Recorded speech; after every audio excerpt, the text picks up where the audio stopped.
Hello there and welcome back to Ireland. Last time we, secured our borders by taking over Great Britain completely. We are still contemplating whether or not we should take these 3 Isles and potentially Iceland as well. Have to consider that. But we are also making sure that we do have a reasonable presence down here. People are, well, I say reasonable presence, but basically we are just making sure that we can't get kicked out by a simple holy war. We do have now, I believe, 4 duchies or holdings, and actually 5 duchies, 1, 2, 3, 4, 5, and that makes sure, or that actually makes sure that we should be here for some time. The biggest problem is if the Byzantines decide that they don't like us, want to kick us out, but for now, I think we are fairly fine. What we might actually try to do here is declare war for Kartli, but right now that's not actually enough. If we want to do something, we should probably go for taking these 2 counties here so that we can actually go for Albania and thus take the long route around. But we'll have to consider what we'll do. We'll continue this time. There'll probably be some holy wars, some interesting facts, and if I'm not also mistaken, we died last time and got King Hila the Just. We actually died in battle with the Hungarians, so yeah, I'm not completely stupid if I'm not wrong here. So yeah, died in battle against King Battleland of Hungary. So yeah, we died in battle. But we'll see how it goes now. We'll simply continue, and hopefully we can deal with the Byzantines, Bulgaria, and Hungary. We'll see how it turns out. We can once again do some tagging up here, and as far as culture advances, the only thing that I really care about here, I think, is legalism, because it allows me to have basically.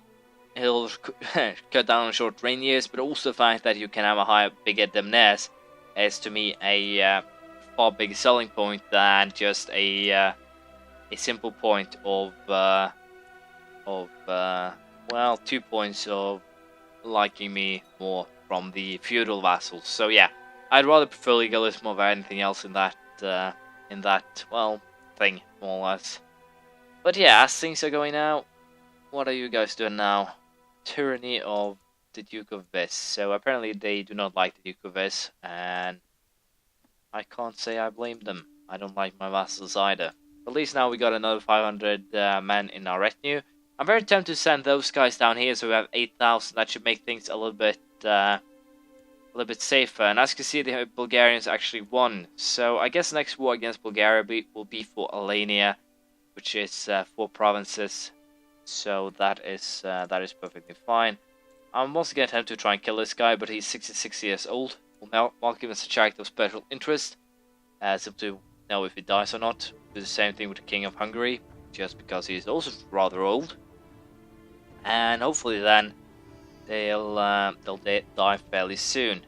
I'm also very tempted here to change out the wife because she is starting to get old. And I do have the plot power to replace her. She's not really that skilled either, so that is fairly fine. If I remember correctly, this is what set off the terrible revolt last time, and it seems like I might actually get into the same problem this time. So yeah, they actually were warned about it, and they more or less saw it happen. So I probably screwed up a little bit more than I'd like to admit there.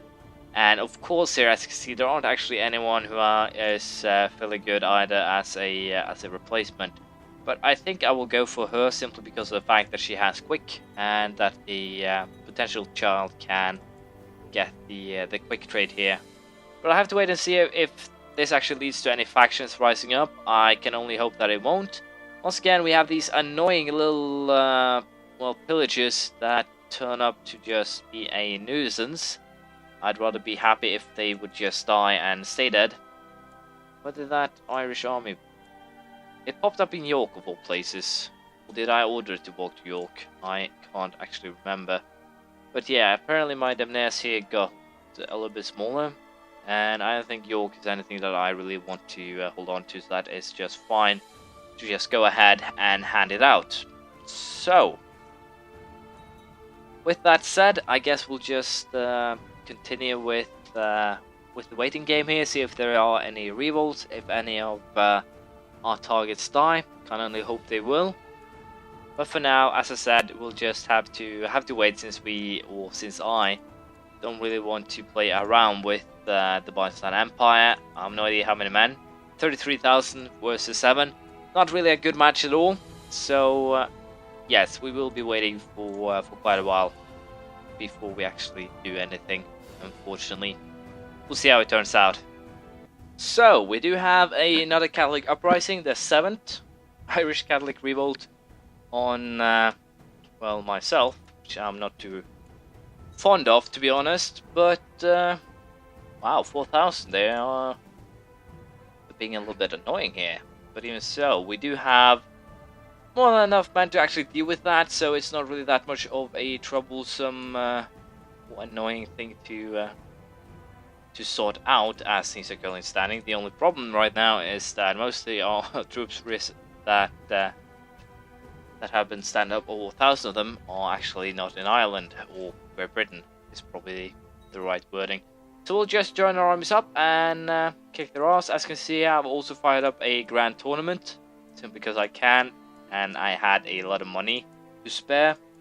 So that worked out great. We've also gone ahead and started building some more things here. Basically just a lot of buildings. So apparently I also had measles, as you can see here. Most of my country actually have had it, and I'm pretty sure that most actually survived as well. But it takes more to kill me than measles, and it's time to get up. So that is good, and let's just get our army ready here to fight these revolters. Probably the source of the measles. And well, this is just great. Fergus of Scottish Liberation revolted to the third liberation of Scotland, and that is a lot of troops. That is a lot of troops. Luckily enough, they are actually splitting up, and potentially I can use this to my advantage. But yeah, they actually joined up with the Catholic uprising, didn't they? They did, and that is potentially a very scary thing to have happening. So we'll join up the best of the best here. Put on the front line. These guys will come and help, and hopefully then we can destroy this army before it joins up with this 5,000 man army over here. And it seems like we won't be able to do that, and as such the revolt here will be stopped before it becomes too dangerous. Apparently I won that one. But yeah, the Scots are starting to become dangerous people, more or less. It's the third time they have risen up. I'm pretty sure the English haven't actually done anything yet. And apparently King Bertalan the Great of Hungary has decided that he wants Turkestan as well, growing Hungary even bigger, which of course is a very scary thing to have happening. But unfortunately nothing I really can do with that. But I believe you are a peasant revolt leader, and as such you deserve execution. There we go. I'm not merciful. I haven't been in a while. And apparently I became ill. I'd love if I actually died from that, but even so, it's highly possible. So, let's go ahead here. I did not want to get mercenaries. I wanted to execute that one guy. They should have learned, or started to learn, be shown no mercy, but apparently they haven't. And that is fairly okay. But we have sorted that issue out, and the Bulgarian and Hungarian king still refuses to die, so we'll have to wait a little bit longer before the next war. Apparently my wife died of poor health without even giving a child, which kind of sucks. But nothing to do with that, we'll have to find another. And apparently there's one here with 19 stewardship, so I guess we'll go for her, even though diplomacy is low, which could potentially be a problem. But yeah, we'll go for her, I think. Should work out just nice. We'll take the gold. I'm still upgrading my holdings, and I'll probably keep doing that for quite a while, spending gold on that rather than anything else. We do have the retinue here, which is more than enough to actually deal with most things that people can throw against us, and we can also just send those extra 1,000 retinue men down south. And I think we'll actually do that. I think we should be able to do that without too much fuzz. So we'll have to see. There's still 3 years until we can attack Hungary, so we'll wait patiently for the time being. There is currently a troublesome faction back at home. It's the Independence faction that kind of is starting to cause trouble. And as such, it's kind of tempting to start solving the problem with sheer force. But for now, I guess we'll just have to patiently wait. And also, I will place the wow, we actually screwed it up. That's kind of interesting. I'll have less troops, but at the very least I'll place the Irish army back here. I can also hire mercenaries, so we won't be spending too much of the cash here. So, in case those guys actually decide to revolt, we'll just wait a little while. It's still a little bit over a year before we can actually go for another war against Hungary. So, we don't actually have to force ourselves to speed up here. We will patiently be waiting for the well, if these guys want to do an independence revolt, they'll simply have to do so. They are starting to get quite a bit of men here. So, potentially, yeah, as you can see, I will not be blackmailed. There are just it's actually a duke as well, which kind of pisses me off. But nothing I can do about that. For now, we'll just be pissed about them. The Jomsvikings, a band of fierce Vikings, have established a warrior brotherhood in the Rügen along the Baltic coast. Based in a castle known as Jomsborg, these Jomsvikings are devoted to Thor, Odin, and the other Norse gods. They brook no quarter on the battlefield and will promote only the strongest and ablest of warriors among their numbers. Though there are those who would dismiss them as simple brigands, the Jomsvikings have vowed to defend all Norse lands being encroached by Christendom or other foreign religions. So, let us hope those zealots stay clear of us, and they probably should. I have no idea if anyone actually, or if they'll actually end up joining up with any armies. But interestingly enough, we didn't lose that many potential troops here due to that revolt. What I'm kind of a little bit more worried about here is trying to join up these armies without having them being, well, brutally slaughtered. So we'll try to join up some of these, but as you might imagine, I'm not too confident that I'll be able to join up most of them. And the reason why I've made a mistake in the past, believing that family members couldn't actually join a independence, or let me rephrase that.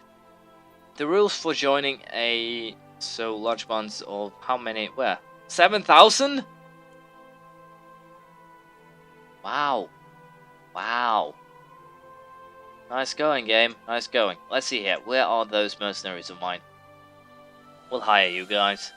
So yeah, I definitely need to have my armies join up here. If not, I'll be screwed. And apparently I've gone through my third wife, and she died in childbirth of all things. So I guess I'll take her then. For the sole purpose of trying to make something work here. I need fleet. I need my fleet up and ready so that I can actually evacuate these guys before they get mercenarily slaughtered by, well, everyone else. So I'll just try and get these guys out of the battlefield before that 7,000 man army actually walks all over them. And worst case scenario here is that I actually have to walk that army that's far away back home. But now we'll just get the ships here in position, and then we'll deal with the potential troubles. See how it turns out. Just to make things a little bit interesting, there's a peasant revolt for Mesembria as well. And as far as I'm concerned, or can remember, that's over here somewhere. Yeah, apparently these guys actually rose up in the independence revolt as well, and they are going to suffer. There are 7,000 of my retinues in this area. The fact that they actually consider that a good idea will come back and haunt them for, well, eons to come, I guess. But for now, as I said, getting these guys off or into a better position, basically island, and then we'll be marching for war here. So I'll just get these guys, as I said, into the position where I want them, and once they are there, we'll be dealing with those 7,000 rebels. We'll see how it turns out. As you can see, we are basically here for the decisive battle, and as such, we will not be using subpar generals. We'll be using the best we have. And with this, once this army is beaten, I'm pretty sure that the revolt itself also will, to some extent, just die down. We're also doing sieges down here on the other lands. We do have the retinue here, so that's not really as much of a problem. But yeah, we are doing fairly well, and I'm pretty sure these guys will go into the prison like the guys before them. They'll have to pay their dues, and all in all, I'll get a little bit of a fancy upgrade to my castles, and more or less a short war that will last right before the Hungarian one, I think. But yeah, these guys are definitely good at going after my holdings, so I'll at least acknowledge that. But as you can see, the war is virtually done. All that remains is a little bit of sieging, and then they will most likely just concede the war here. So we'll do the final touches when it comes to sieging, and once we're done, I'll get back to you. So, King Hela was taken from this world at age 37. He died in a battle against Count Ravi of Insagal. Long live King Levi II. So, this guy is currently the king. He does have a couple bad traits, but can't really complain about that. He's at least charitable, just, and kind. Ambitious is of course a boost. He's also quick. So, all in all, good in diplomacy, good in stewardship, and also good in learning. So, it should work out fairly well, this guy. So, be it. But, yeah. On that second note, the war here is already over, I dare say, and with that, I think we are in a good spot.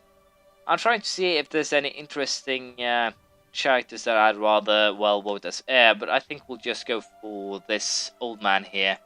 He seems to be the best overall choice, and also with this, we are able to put a big part of the kingdom behind bars. And that is, of course, very much a very positive thing to do, especially when a new king and the short ruler negative thingies appear as well. So, all in all, I'm happy with how this turned out, and we should be able now to use all of this to our advantage. With this, all truces disappear as well, so we'll be fighting Hungary, we'll be fighting Bulgaria, we'll be fighting everyone. But unfortunately, that'll have to wait until next time. Thank you for watching, please leave a comment, praise, criticism, anything you feel like, and I'll see you around next time. Bye.